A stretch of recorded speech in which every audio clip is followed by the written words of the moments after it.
Hello, friends. This is Dave Hurwitz, executive editor at ClassicsToday.com. It's back! Barbirolli's Sibelius with the Hallé Orchestra. Some people swear by this set. Nobody should swear by this set. It's unfortunate. I had one of my most entertaining and educational internet experiences talking about this set, which I think I've talked about before, but it's such a good story. I might as well tell it again. I reviewed this at ClassicsToday.com in one of its prior million incarnations, and you can go take a look at that review. But one of the things I said is that Barbirolli is like a big, friendly, slobbering English bulldog, full of high spirits, charming, entertaining, colorful, but every so often he makes a mess in the middle of your living room floor. And there are a lot of messes in this set. Now, it was a really kind of nice review. I mean, I thought, actually, and very fair. But some person who was a rabid Barbirolli freak had a complete sobbing, screaming, nervous breakdown in one of the classical music chat rooms, Rec Music Classical Recordings. Remember that? I think I knew some of you there, and you certainly knew me. He started screaming and shrieking. I compared Barbirolli to dog crap, and it was just, he made a blubbering fool of himself. But I learned there that, first of all, that few classical music people had much of a sense of humor. And second of all, that even fair criticism is it's irrelevant. It just matters how people interpret, what you're saying. Which makes sense, because I've always gotten in more trouble for my good reviews than for my bad ones. It's really true. I mean, if I trash something, most people just sort of accept it and move on. If I say something's really almost not great, almost great, but not quite, or as mild criticism, that's what gets people just hopping and jumping like crazy.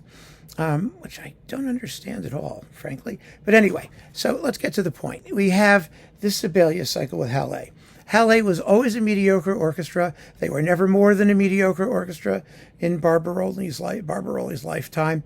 He was admirably devoted to them, and they to him. He kept them going when the times got tough. It was a real love affair, but mediocrity is mediocrity. Let's not kid ourselves. Now they're a much better orchestra under a much less interesting conductor, sadly. Anyway, what we get here is the complete symphonies. And Barbirolli was always a passionate Sibelian, and he made one of the great recordings of the Second Symphony, but that was with the Royal Philharmonic, most recently on Testament. It was on Chesky and some other labels, too, originally. And that's fabulous, and it really shows what he can do in this wonderful, rich, romantic aspect of Sibelius. But those performances are not reproduced here. These were made at the end of Barbirolli's life. Some people have apologized, saying he was sick, he was alcoholic, he had all these issues. I don't know if any of that's true. All I know is what my ears tell me, which is that the orchestral playing is really spotty.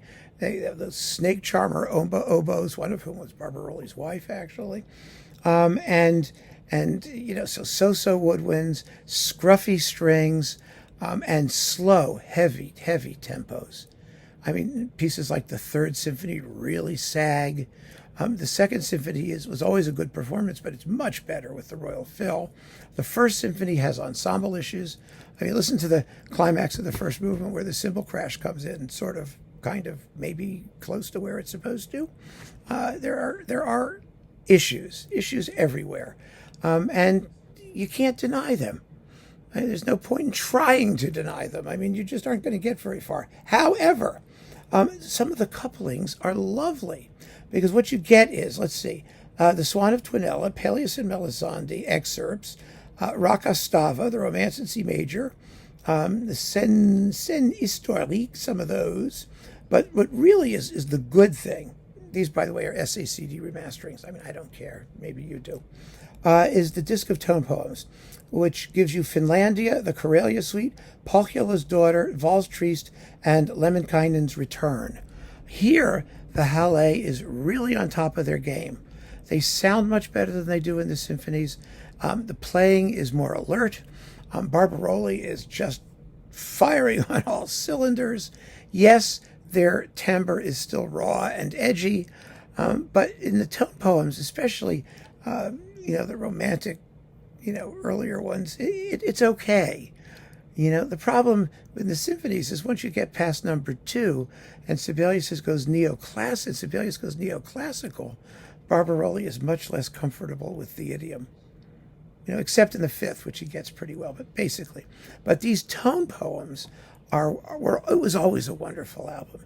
It doesn't sound like anybody else.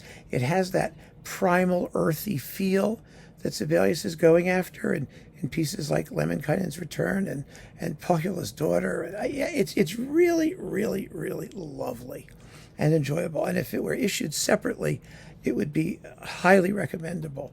As it is, saddled to 1, 2, 3, 4, 5 discs of pretty mediocrely played symphonies, it's much less desirable. And all this stuff, of course, is in the big Barbirolli box, if you already got that, and in prior releases of his Sibelius cycle, though not necessarily with all the tone poems. So, it's very much at this late day with so much competition, not the appealing repackaging that it might otherwise have been. And that's just the simple truth. So keep on listening, friends. Thanks for joining me. Take care.